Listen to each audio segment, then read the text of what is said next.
Here with Henry Bergman, assistant strength coach at Maryland, in charge of baseball and throwers. We're just talking pre-call from Wisconsin, went to Eau Claire, and thanks for jumping on with me. We met this fall.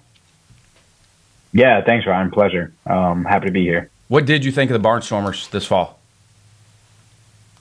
What? I'm sorry. The Barnstormers. Yeah, it was great. Yeah, it was cool to see all that going on there. Yeah, really fun to be a part of it. Yeah, it was good. Your staff did a tremendous job. It's always better for us when the staff is really involved. It makes for a better event for everybody. And, give people background on you for people that may not know you. Give some background on you. Yeah, absolutely. So I'm from Minneapolis, Minnesota originally. Just grew up playing a bunch of sports like everyone else.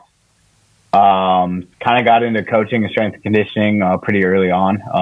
Kind of playing past my high school days wasn't really with me, so I started kind of working with tennis teams in the summers, and then I started working with football teams in the fall, and then just kind of kept building out from there. So I actually took a different path before I got back into strength and conditioning. So once we graduated college, started interning all over, interned at a small gym in Lakeville, Minnesota, just south of the cities, and then started, working at the University of Minnesota, and that was just a great initial experience because it's that whole cohort of guys that I was with just kind of are all over the cities or all over the states working with different teams right now. And it's just been a great group to stay in contact with. And then, it took me out to San Diego State where I worked with track and field on the women's side for a year, did my graduate assistantship in Laramie, Wyoming, a couple years. And I was working with the track and field teams, the tennis team, and then the rodeo team and the rugby team. So it's just a little bit of everything.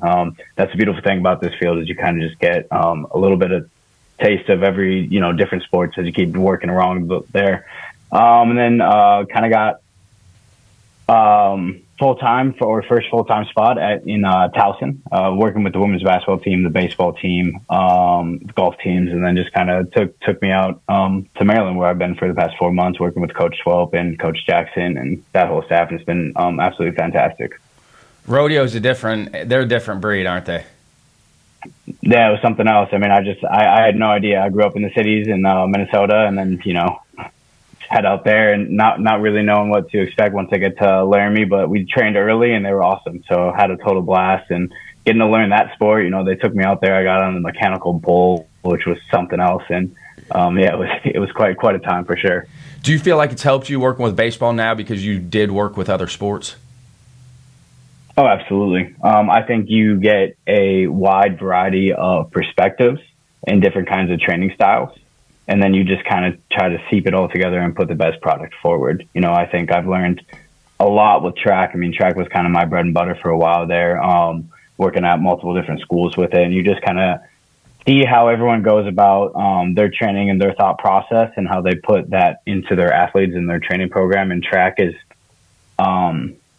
similar to baseball in the sense that it's not as chaotic and reactive. It's like, when you're pitching, you've got the single outcome event, and similar with track and field where it's like, in your jumps, you've got the singular event going forward. And so kind of just being able to adapt those systems, and then just with baseball on perspective to load, like how can I then take what I've learned from the track models in terms of like how they undulate their weeks, and then put that into a baseball perspective and put that product forward. And it seems like track and field is way better at experimentation with training modules than baseball. I think we're getting better in the baseball side of it, but it seems like track and field is way more advanced as far from an experimentation standpoint on the training side of it. Yeah, I mean, I think it's been much more open, and there's been some really great coaches, because, and there definitely have been on the baseball side as well, but it's just like you said, like catching up. I think that like any sort of sprint exposure and any sort of jump exposure is going to train the body substantially different than what you would get from different weight room experiences, and so, or training methodologies. And so kind of having that as your basis of your program and moving forward. And then also just like, they were really good. I mean, we've got the catapult system at Maryland here, so I'm able to monitor external loads and how much distance we're covering, and then like help and plan out practice that way and everything. And that's been fantastic. But like track and field was already doing that with how many yards and how many meters in total distance that they're covering per training exposure, and then just kind of going back and forth between stuff that's going to be a little bit more strenuous on the body versus things that are just going to be a little bit shorter and higher intensity and things like that. They wear catapult during practice too? At Maryland? Yeah. Yes. Yep. So we have it on all position guys. Then. Yep. And it's been great for me to. I've worked with the catapult systems before. We use it with the women's basketball teams that I've trained for the past couple of years. Then I had a couple additional pods that I was able to put on the guys at Towson. But this has been my first prolonged exposure of having, I think it was 19 pods this past fall to have on the guys, and then just be able to monitor practice going up and down there. And it's been great because it just it gives us the end product, and we're just able to build backwards. And so I think, especially once we get back, the first couple of weeks of January, being able to build out our practice loads to make sure that, we're covering everything that needs to be covered. We're building towards what we're going to experience in the game, and we're not giving them everything too fast. Are they wearing them at home too? So now that they're on Christmas break, do they have the sensors with them at home?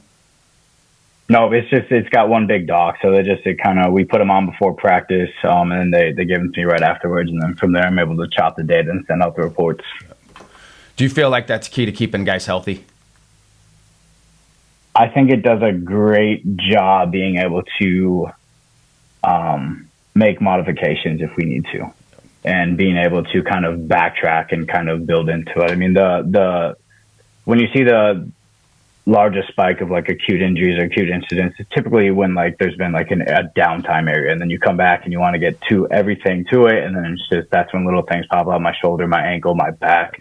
And so by being able to kind of build and kind of have, I wouldn't say they're set limits, but you just kind of have an idea of what every practice should look like, or hey, we're gonna play 4 innings or something like that today, or it's gonna be a little bit more like individuals or team, kind of have an idea of where that load should be, and then kind of building from there. And we also make the guys just wear them the whole time when they're out at practice. So if a guy's getting a lot of extra work, we're able to see that, and then if we need to tell them, hey, let's be done for today. We accomplished a lot the past couple of days. It definitely helps us on the right road to keeping guys as healthy and available as possible. And heading into preseason now, what are you hoping to get out of when they get back to when season starts?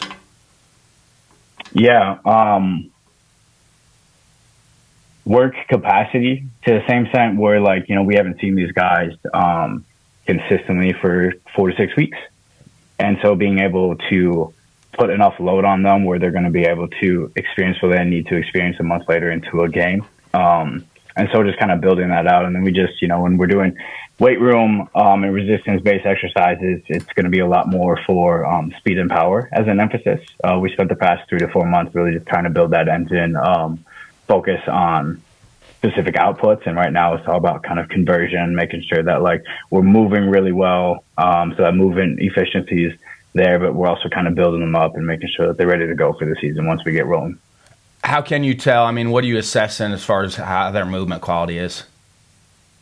Yeah, I mean, so a lot of it's just going to be subjective right off the bat. We do those wellness questionnaires, and just having a good relationship with the guys and being able to go around and talk to them and ask them how they're feeling. And you can tell, it's not necessarily, but if a guy's very sore, beat up after doing, a workout that he was usually able to do pretty easily in the fall, that kind of gives you a good idea of where you're going to be at there.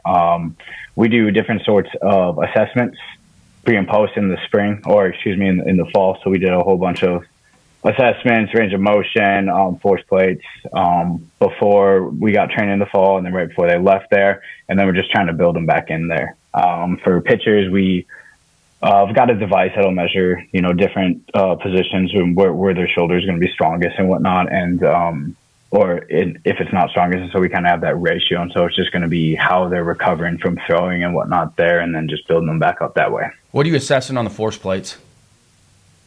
Yeah, so we do a counter movement jump. So that's kind of just a single effort repeat, elastic effort, and then we've got the squat jump, but they're holding at the bottom. It's going to be a little bit more force dependent, and then we do a single leg jump to measure for asymmetries, and then we'll do an iso mid thigh pull with them as well, and it's just kind of max effort in a safe, controlled way. And then we also just take measurements in the similar, it's in the same system using valve performance, and so we've got a dynamo that's just, it'll measure external rotation, internal rotation, scaption, and then I have a grip strength one as well. And that's, like I said, just to make sure that we're progressing in the right way. And if we see any asymmetries or significant discrepancies popping up, trying to make an intervention before anything kind of derails what we've got going on. How many of your incoming guys have asymmetry? All of them. I mean, hips yeah, and shoulders. I think that's yeah, absolutely. And so I don't think that's unique, and I think that's the cool part about sport. 100%. Correct? I mean, you should expect that coming in with your incoming guys, right? They're going to have asymmetry. Yes, absolutely. I think that it's very driven by sport and the outcomes of sport, and I don't think that's something necessarily that we want to try to correct. I think there's always kind of parameters in which you want guys to be ideally, but as long as they're staying healthy and they're performing at a high level and you're seeing the performance go up, then it's not necessarily something that you want to trying to change or kind of, I don't think correct would be the right word either, because that might make them great and being that 1%, that's the clientele that we train right here. And so by potentially going about that is going to maybe not let them perform at their highest levels. And that was eye-opening for me with the motor preferences stuff that Coach Jackson and Coach Swope talked about, and that kind of plays into that a little bit, right? With an asymmetrical piece, like, okay, this is how they move, these are their motor preferences. Was this the first time you've ever dove into the motor preference stuff? Yep, first time I had heard about it is my initial conversations with Coach Swope and Coach Jackson in August. And so for me, it's been a great system to dive into because you can really see how guys want to move. And so that's the whole thing behind MP is training guys in the way that they want to move. And I think especially in sport, you can see that like the ways that they complete the same task can be completely different, right? And so by trying to force feed everyone into a singular model is going to work for maybe 1 out of 4 guys. And so what happens to those other 3? And so I think that that's been the really great thing with Coach Swope kind of leading the charge with everything. It's like, all right, well, here's how they want to move. Here's how we're going to try to put them in the best position to succeed. And, just let the outcome be the outcome. And for me, it's been great just trying to marry that system, which I can see and it's very evident. I have experience in and also different systems that I've kind of been aware of, but haven't really been fully able to digest myself. And so then just like it's very similar to a system that's focused on compression and extension, something that Bill Hartman's kind of put together. And so for me, I'm really trying to dive into that system a little bit more to then make the connections towards what motor preferences is trying to do and just put the best product forward for our guys. So then how does that adjust programming? The interesting thing for me was like adjusting breathing cycles too. Yeah, I mean, it's just where guys are going to feel most stable, right? Where if it's an exhalation or an inhalation. I've started to change some of my breathing techniques when I'm lifting now because of that, just tinkering around, because it's something you're always, obviously, inhale on the way down, exhale on the way up. So I've actually tinkered some of my breathing cycles just to see if I feel more stable, and actually changing some of it, I've actually felt more stable, especially like with yoga. Some of the yoga moves, balance moves, I've actually tweaked some of my breathing cycle because I actually feel more stable doing it the other way. Yeah, and have you felt the difference? Yes, yeah, for sure. Yeah, for sure. Yeah, it's crazy. I think the biggest thing, and I've had calls with some coaches that are also interested in it, and what I've told them is I'm 100% still learning and trying to find the best movements for everyone. But the thing that's very easily transferable to the weight room is the positions that you put guys in. And so whether it's, you're cueing them on their forefoot versus their heel, or with a little bit more of an upright torso and shin angle versus more with a little bit more flexion and, chest proceeding towards the ground and everything like that. That's been the easiest adjustment for me to do.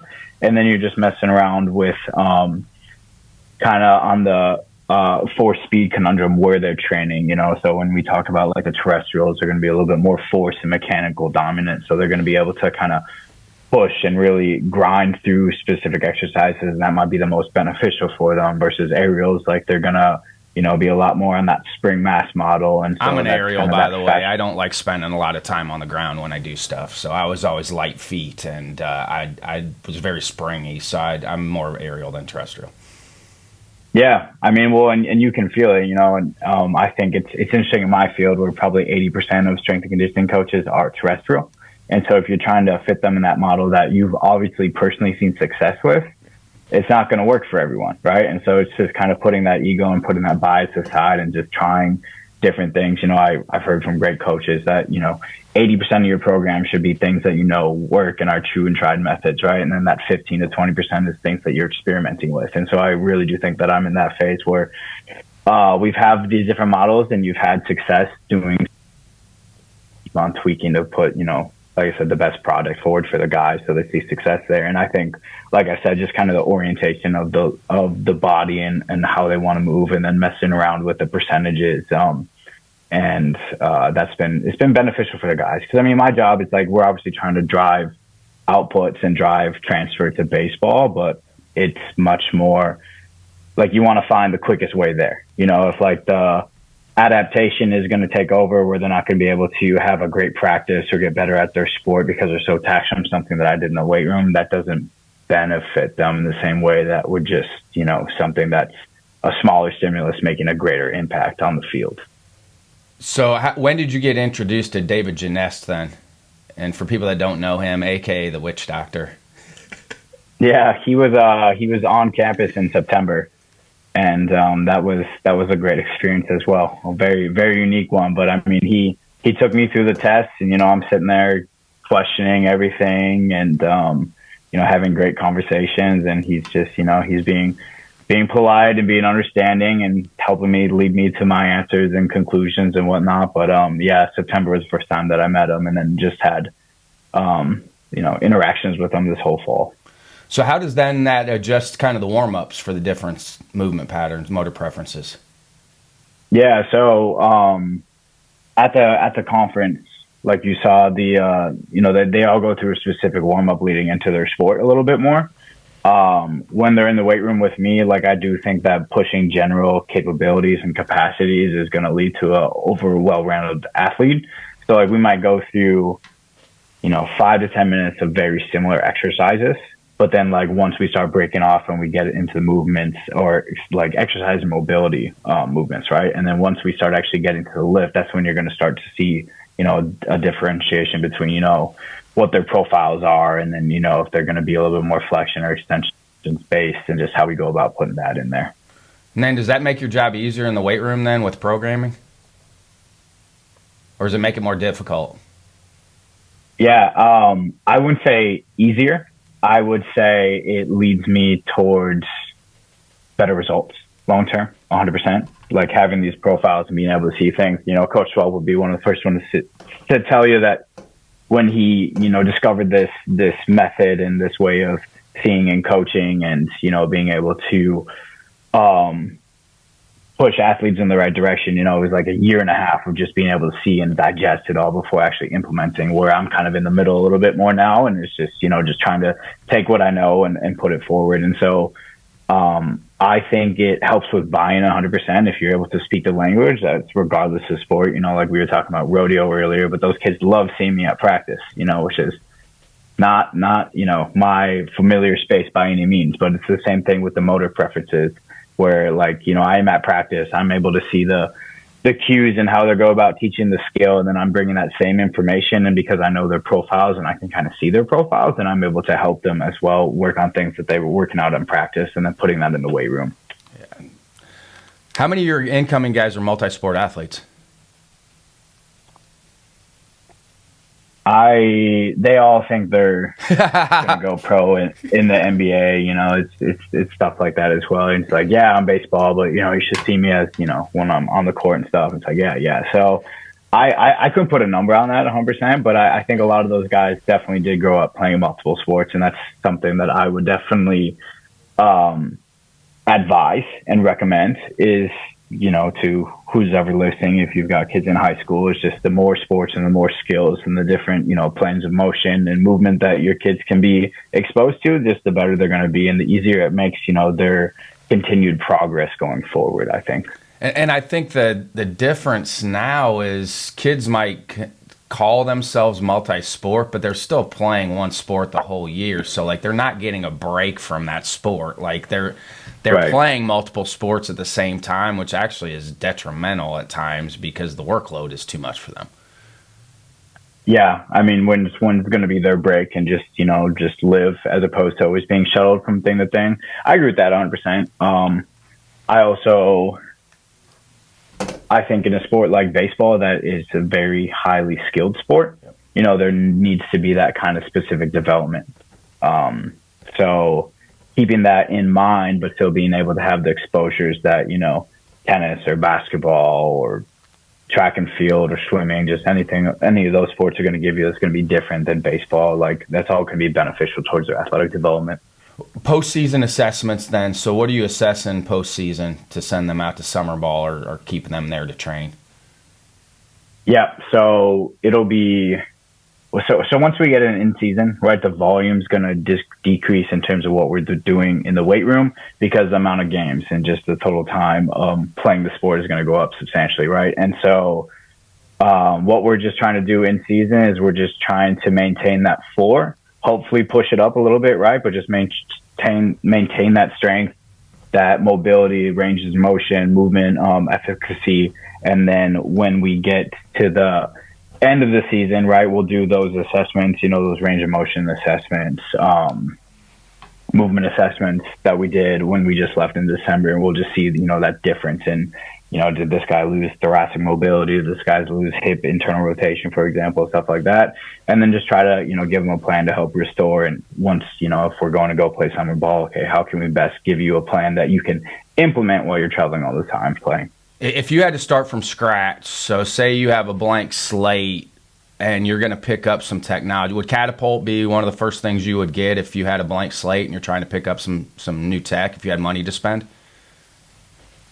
I think Catapult's a great tool for sure, because it tells you how much you've done, right? And so you might be thinking this is a light practice, but it's like, oh wow, the guys were on their feet for substantially longer. They covered substantial amount of more distance, or even like, you're looking at infielding drills versus outfielding drills and stuff like that. And it might be the exact same time, but the outfielders might cover 3 times the amount of total distance. So you might need to go lighter for the rest of practice. So I think that's a great tool for sure if we're just talking about organizing practice and making sure that, we're periodizing that correctly.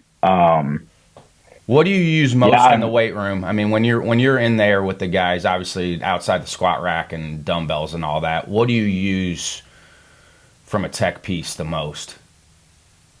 From a tech piece the most? We, in the off season, we honestly, outside of, the squat rack, we're doing a bunch of different sorts of med ball throws and carries, a ton of different grip work and stuff like that. Once we get in season and we just got outfitted with the whole room with them at University of Maryland, we'll have velocity-based training units at every rack where instead of prescribing percentages or based off what they did last week or even APREs, which is that scale from 1 to 10, right? We're just giving them a specific speed to hit. And that's going to be, on our lower body and some upper body exercises, but primarily our lower body movements, which is driving that global adaptation. And so then it's just... it's able for them to stay fresh because if it's something that they can normally hit and they're crushing it for the day, right, they're able to go up, and then that stimulus and exposure is going to be greater as opposed to if they're completely fried, then it's not giving them something that's just going to keep them not being able to recover. And we use wellness questionnaires a lot as well. I think I already alluded to that, but that's just... So what's on the wellness questionnaire? So it's just, how'd you sleep? How much did you sleep? What was your nutritional intake? How motivated are you to train? And then what's your stress level? And those are the big 5. And how that kind of drives training specifically once we get in season is if guys are completely not ready to go and we've gone through the warm up and they're still pretty hindered, then we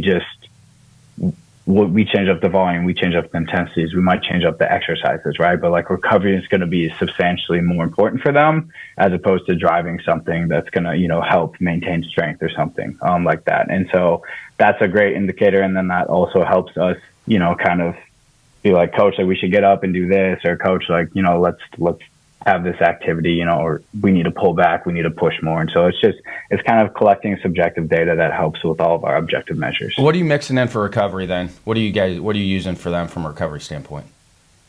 Yep. So we'll do tissue work, taking them through, and, whether we're doing this mobility or stretching circuit or foam roller, lacrosse ball. We bring fireflies with us in season, Normatec boosts and stuff like that. Anything to basically just drive blood flow, and getting that going through the body. Mark Pro too? Like use a Mark Pro? We don't have one with us. I think those are awesome. I love them. I wish, that would have been like, if I went back, that's the first piece of equipment that I would buy especially for the arms. Like, it just made a huge difference for our pitchers post throw. They wouldn't even have to go through a whole lot other than that. It basically milks the blood flow back into those areas. It cleaned a lot of the general soreness up for guys. We had guys that couldn't even pick a ball up sometimes after they threw, and they were good. They could toss a little bit the next day, and I still think because of the Mark Pro, and then obviously the full body stuff we put them through day after they threw. I just felt like they were in much better shape, and our injury numbers we didn't really have any injuries, which is great. Yeah, absolutely. That's a very great device to use, and the fireflies do that to a specific extent. And it's just nice because we can give out once, especially about pitchers, they come in packs of 2, and you just give one guy one sensor, and he's able to use that and get the blood flowing through his arm. And so that's great for bus rides or whenever, we're just hanging out in the hotel rooms and stuff like that. So that's a great tool as well. What are some standard practices that when you first got into it that maybe you've switched over time here now that you've gotten more experience? If anything, maybe you came out of the womb in good shape. Yeah, no, that's a great question. The more individualized you can make it, the better it is for the athlete. And it's challenging to do with when you got 30 plus guys in the room. But if you make that extra time and you make that extra effort to do that, you're going to get so much more buy-in and better results from the guys. So I think that's big. I think being able to match practice demands, so the weight room is not working independently. I think that's something that a lot of young coaches be like, here's my plan, how are we going to fit it around, as opposed to being like, okay, Friday is going to be a really big practice. Are we backing off, or are we training hard and then practicing hard and then giving them a couple of days off, right? And so it's up to you. And, our performance teams, our performance team at University of Maryland, we got the strength coach, athletic trainers, sports nutritionist, and then the whole coaching staff is in there. We meet once a week and we kind of talk through everything that we're seeing. But so, yeah, just kind of that collaboration and getting ahead of everything there. And then just also, there's so many different things that drive adaptations. It's like principles are few, methods are many. And so just being able to be adaptable, and know that it's not a one size fits all system. And so that definitely helps. What are you seeing with the difference with the pro guys that are coming back? Have you had an opportunity to work with many of the pro guys that have come back? Yeah. That's a great question. They are besides so being much older. More. They're older. Yeah, right. I think they're just much more in tune with what they need to do in order for them to perform at a high level. You get 18, 19-year-old guys that come in, that we've done this, or I don't feel good doing this, and it's like you don't know, you haven't had enough experience. You might know, and that's a very advanced kid and someone that's very in tune with his body. But I think the pro guys coming back, that's one thing that I've noticed is they just, they're very self-driven and they know exactly what they need to do in order for them to perform at a high level. And so it's been great for me to have those conversations with them. They're like, oh, what are you doing here? Is there anything I can assist with? One, but then, two, just kind of having those conversations and what's it like training in season for them. How many of your incoming guys are on top of their sleep, nutrition, and hydration? Varies kid to kid, 100%. Even with guys that have been here, it's like I'm honestly pretty impressed with this group that we have. They've been very, very well on it. They get up, they come in early, they get their nutrition snacks, they're normally ready to roll. And so that's been good. And incidents outside there have been few and far in between. I think it's something that the more leadership you have within the the team, the easier it is for guys coming in on the outside to just be able to fit that mold, because here's the expectation, here's what you need to do, here are resources in order to perform, and, just kind of find those methods that work for you to be able to recover and perform at that high level. And so if it's already within the team, it's easier. But I think for a lot of guys, it's this kind of adjustment, being like, oh, I can't do this, how I was. I need to change. What type of supplements are your guys taking, if anything? Yeah, great question there as well. We push collagen with them a lot in the fall. Help with that tissue repair and everything like that, and especially with what brand are you guys using? It varied just based off of what was available to us. I'm forgetting that one off the top of my head right now, but we were pushing that. They came in individual packs for them. Is out there? What did you say? Whatever Safe Sport collagen is available. Yes, exactly. And it's ordered through and, recommended by our nutritionist that does a great job working with us. But yeah, that was just individual packets that I know that they were getting in at least 3 times a week. And then just any sort of other supplementations that's going more through the nutritionist, and the athletic trainer and the strength conditioning coach are more just there for recommendations. And your guys feel like collagen helps? I think the ones that buy into it 100% are seeing the benefits. I think it's one of those things that, it's similar to, vitamins or anything that you're seeing. It's like I'm taking it. I don't really know what it's doing to make me feel better, but the guys that have been consistent with it, it just might not be as prolonged sore, as achy as other guys. You guys work out barefoot? Yep. How often? Yeah, every time they come in the weight room, our first 10 plus minutes are them out of their shoes, interacting with the ground. We do that. Yeah. Every time they come into the weight room, they're with me. And then some guys, I'll give them the option to put shoes on or off. I might make recommendations based off the exercise that we're doing. But yeah, we take off our shoes at the warm up. And you guys have changed their footwear too, correct? Depending on their motor preferences? Yep. So we'll give them harder or softer soles based off of their preference. And so the harder soles are going to be the guys that have that more rebound, so our aerials and everything like that. And it's just basically that stiffer surface helps propulse them forward. I had to have inserts in my cleats. I had harder inserts for my cleats in college a long time ago. Couldn't really define it, but it made it. It was better. It was better with the inserts. Yeah.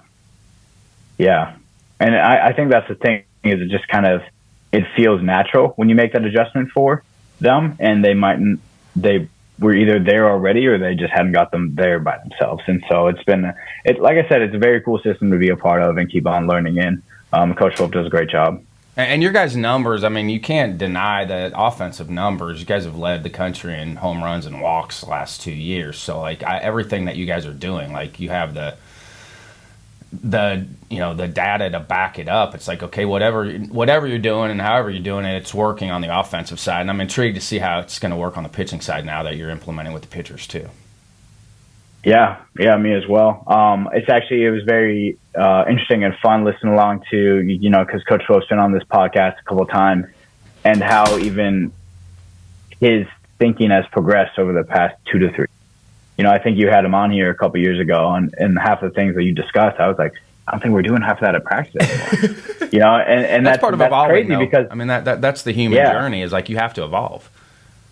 Yes, absolutely. I just thought it was, he's very well informed and read, and tries tons of different things, and and they had a great offense before he implemented the system, and ever since he had, he's all in on it, and the results kind of speak for themselves. And so it's really cool to see guys the incoming guys that have been out of profile, and those are the ones that he recruits, where he's like, I'm pretty sure it's this guy, and we just need to make these small adjustments. And they make those adjustments, and specifically, on the hitting side of things, the ball just flies.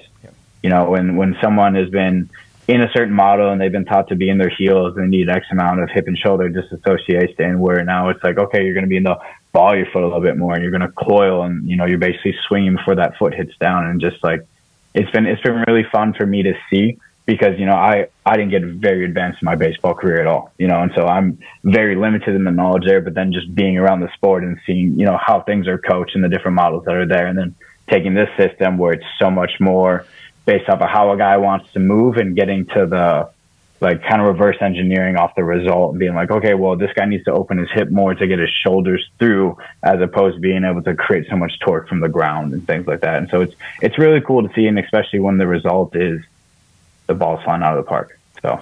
And for me, I think it's a benefit that you haven't played as much because you come in with a fresh set of eyes on it. Like, I think the more people that you can get from outside the industry, I think the better off you're going to be because they come at it with a completely different outlook and a fresh set of eyes on it. Yeah, I mean, I agree, and I guess just, you know, for those that have been in the industry, you know, like yourself, Coach Full, being lifelong learners, just being able to take those different vantage points, those different point of views, and then put it into baseball because, you know, you can learn so much by, you know,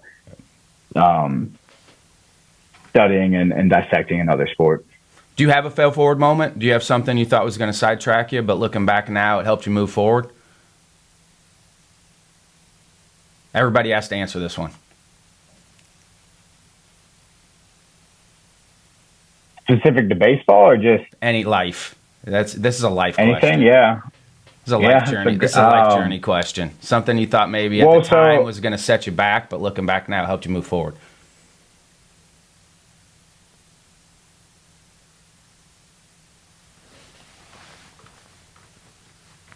Great question.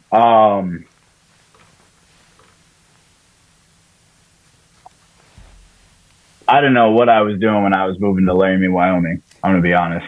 Yeah. I mean, and I don't know if that's the correct way to answer this question. I could have gone, you know, I did music and sports throughout college, and I ended up pursuing music more, and I got back into sports. And, you know, the information that, you know, I gathered and kind of the habits that I did when I was, you know, trying to, you know, play my instrument at a very high level has taken me, you know, very far into a field that doesn't seem very related.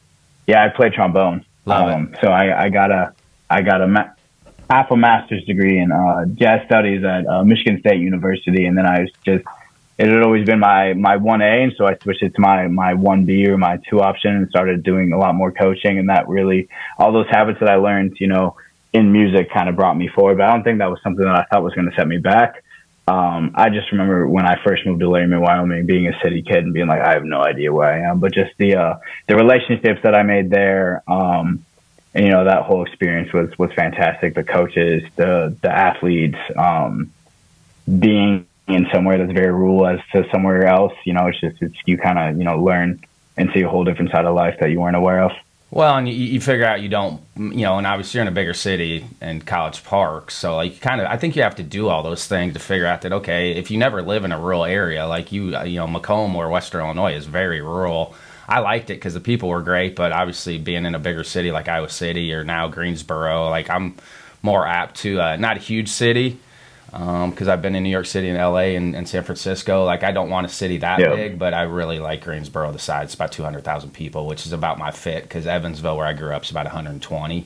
So it's kind of in that sweet spot for me here. Have you seen the movie Whiplash? I have, yeah. What do you think?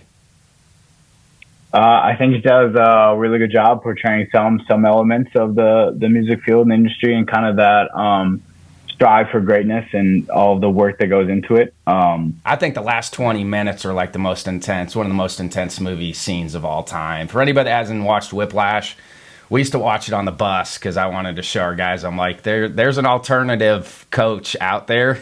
I'm not that type of person. I could be that person if you need me to be, to hold you accountable, but just to show them, like, there are people out here that are like that. Yeah, absolutely. I mean, I personally didn't ever have someone in the music industry that was that direct. Yeah. But I thought it did a great job kind of just showing that side of things. I think people are much more aware of what goes into a great sports athlete and not as much a great musician. And so just kind of showing that side as well. Do you have a favorite jazz musician? Yeah, absolutely. I mean, I love the classics, you know, playing trombone, you know, I love Curtis Fuller, I love Slide Hampton, all those Miles Davis and John Coltrane. I love Miles fantastic. Davis. I love Miles Davis, John Coltrane, Charlie Parker, like Ella Fitzgerald, Louis Armstrong. Like my mom listened to a lot of different music, which was great for me growing up. So I do like a lot of different genres. So if I need to study or lock in, I'll put classical music on or jazz music.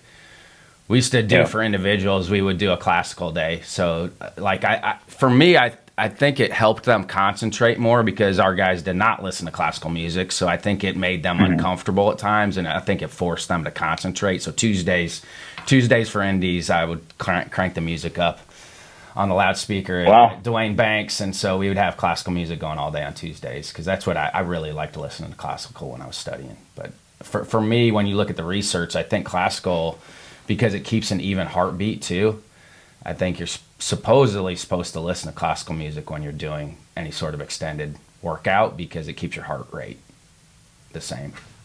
I don't know. Yeah. I mean, no, it's interesting, and anything to get, an individual out of their comfort zone, a little bit more centered. I mean, we're so big on the meditation before we get into our sport practice, and that's daily, even though it's just 3 minutes, it's just all about that centering. So classical music can provide the same effects. I mean, absolutely. And that's Headspace audio, correct? I recognized Andy's voice, like the when you guys did that at the Barnstormers, a lot of the coaches had not used Headspace, and that's where I started with guided meditation, was Headspace. So as soon as his voice came on, I was like, oh yeah, it's a Headspace app.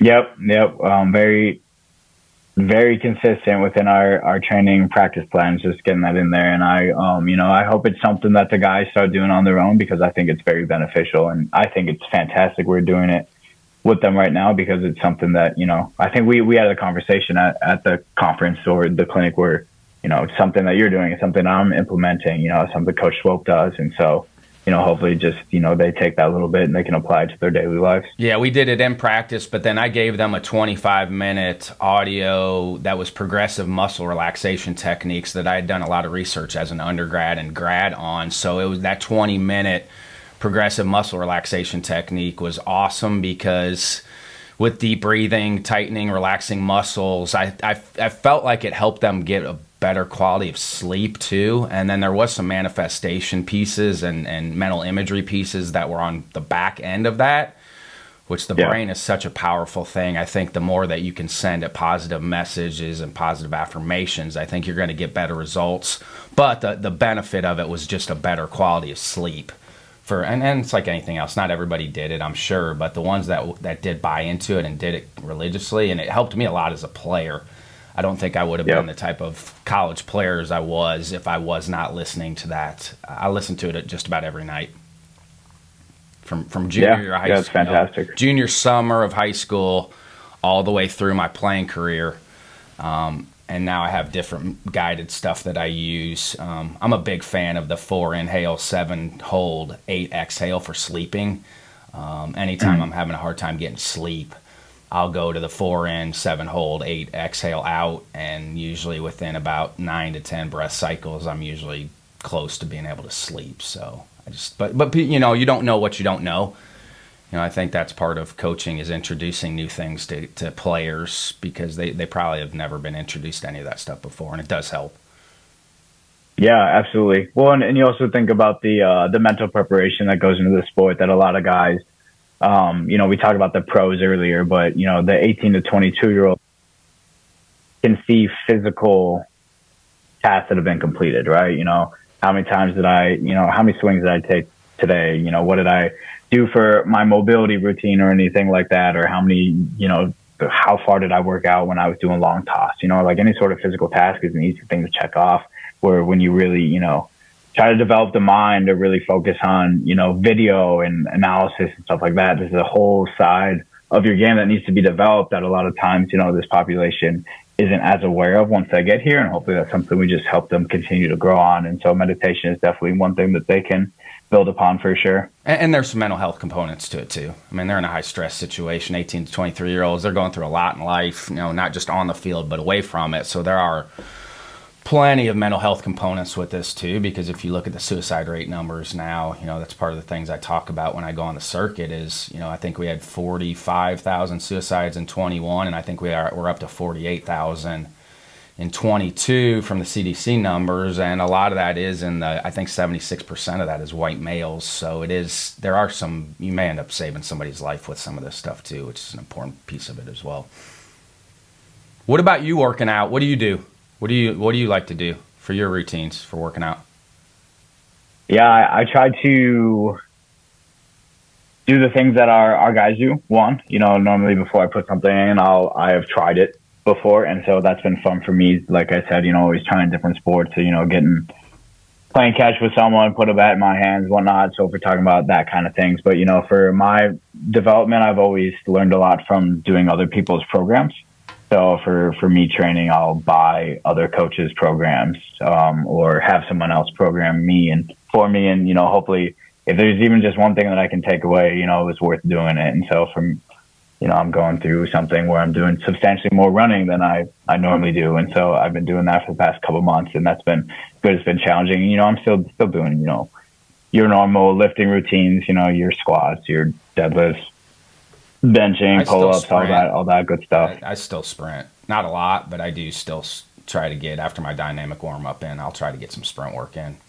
It's not a lot. Yeah, because I don't need absolutely. It got to do it. But I think sprinting's still one. And most people don't. Like, once people get past, 18, 19, 20 years old, they don't sprint anymore. No, wait, you got to. I mean, it's just all the benefits from moving your body fast and the eccentric strength that you get. And, by trying to maintain the fast twitch fibers that you have available in your body. I mean, that's the first thing to go. Or one of the things to go as you get older. And it's like you said, just people don't do it. So definitely putting that in the routine is great to have. So that's fantastic. Do you have any go-to books or podcasts?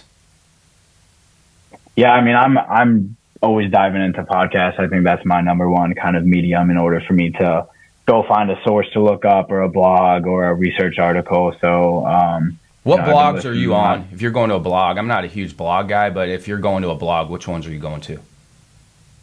So a lot of time it's just something I've listened off of a podcast, there's specific strength ones off of, Simply Faster, is a great, strength and conditioning one, or, Strength Coach Network has a bunch of things out there as well. But, you'll listen to something off of, Eric Cressy's podcast, and it'll take you somewhere. And then, the Motor Preferences has its own blog that you're going to now. But yeah, I've been listening to the Cressy podcast a lot. I listen to Just Fly Sports Performance podcast a lot. And those kind of, like I said, just kind of, you'll find someone, or you'll find an idea, you'll find a methodology, you'll find a principle that you want to dive in more, and then you'll just go from there. What are some final thoughts, or something I should have asked you that I didn't?